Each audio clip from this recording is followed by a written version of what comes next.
Baik, assalamualaikum warahmatullahi wabarakatuh. Saya di sini Fatur Rohim. Apa yang sedang saya lakukan? Tonton video ini sampai selesai ya. Di sini saya akan memberikan sedikit informasi tentang hal-hal yang berkaitan dengan indeks harga saham. Apa itu saham? Apa itu investasi? Dan bagaimana kondisi saham-saham yang ada di Indonesia saat ini di tengah wabah yang sedang menghebohkan dunia saat inilah. Nah, sebelum saya mulai penjelasannya, di sini saya ingatkan kepada teman-teman untuk selalu jaga kesehatan, jaga kebersihan, dan yang penting di rumah aja.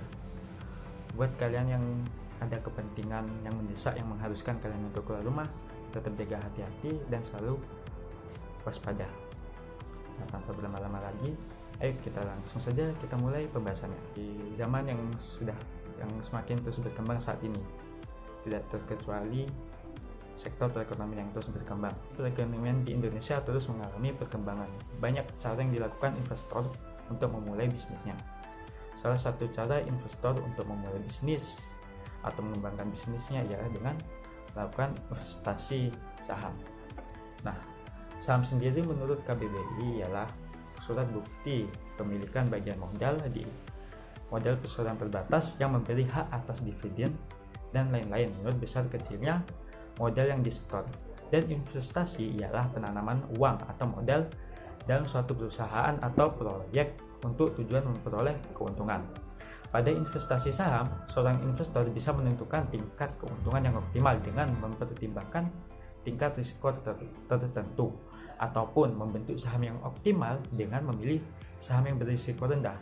Ketika investor telah berinvestasi, tentu investor tersebut mengharapkan sebuah keuntungan dari penjualan kembali saham tersebut maupun dari dividen perusahaan. Nah, untuk memulai berinvestasi, seorang investor dianjurkan untuk memilih perusahaan-perusahaan yang telah terdaftar di pasar modal atau bursa efek. Kenapa demikian? Karena perusahaan yang telah terdaftar di pasar modal atau bursa efek, yakni perusahaan yang memiliki performa yang cukup baik sehingga layak untuk dilakukan investasi bagi seorang investor. Nah, indeks harga saham merupakan indikator yang menggambarkan pergerakan harga saham dalam suatu periode. Dengan membaca indeks ini, kita dapat mengetahui tren yang sedang terjadi di pasar, apakah sedang naik, turun, ataupun stabil, sehingga investor dapat menentukan kapan untuk menjual, menahan, atau membeli saham. Bursa Efek Indonesia memiliki 6 jenis indeks, yaitu indeks individual, yakni indeks masing-masing saham yang tercatat di BEI atau Bursa Efek Indonesia, dan yang kedua indeks harga saham sektoral, di mana di sini saham-saham dibagi berdasarkan sektor-sektor, yang mana terdapat 9 sektor di Indonesia, yakni pertanian, pertambangan, industri dasar, aneka industri, konsumsi, properti, infrastruktur, keuangan, perdagangan, dan jasa, serta manufaktur. Yang ketiga yakni indeks harga saham gabungan, di mana semua saham diperhitungkan sebagai komponen perhitungan indeks. Yang keempat yakni indeks LQ45. Indeks ini terdiri dari 45 saham pilihan. Berarti di sini saham-saham tersebut dipilih berdasarkan likuiditas perdagangan dan kapitalisasi pasar, sehingga setiap 6 bulan saham yang masuk indeks ini bisa berubah-ubah tergantung kedua variabel tersebut. Jadi saham-saham yang terdapat di LQ45 ini tidak semua saham bisa masuk. Nah, ini saham-saham pilihan. Jadi saham-saham terbaiklah yang bisa dikatakan masuk di indeks LQ45. Yang kelima yakni indeks syariah atau JI, Jakarta Islamic Index, terdiri dari 30 saham syarat investasi dalam Islam. Di antaranya tidak bertentangan dengan satu, usaha perjudian atau tergolong perjudian. Yang kedua, usaha yang memproduksi, mendistribusi, dan memperdagangkan segala jenis barang konsumsi yang berbahan dasar haram atau dilarang oleh syariat. Yang ketiga, ini usaha yang memproduksi, mendistribusi, dan memperdagangkan segala jenis barang dan jasa yang bersifat mudarat. Jadi barang-barang tersebut menimbulkan mudarat, sehingga tidak boleh tidak masuk dalam 30 saham yang investasi dalam Islam. Yang keempat yakni lembaga keuangan konvensional, termasuk perbankan dan asuransi konvensional yang mengandung unsur riba. Dan yang terakhir yang keenam, indeks papan utama dan papan pengembangan. Indeks yang dikelompokkan secara khusus di Bursa Efek Indonesia berdasarkan kelompok papan utama dan papan pengembangan. Papan utama biasanya terdiri dari saham-saham dari perusahaan yang sudah kokoh di pasaran, sementara papan pengembangan terdiri dari saham-saham perusahaan yang belum secara konsisten membukukan keuntungan pada laporan akhir tahun mereka.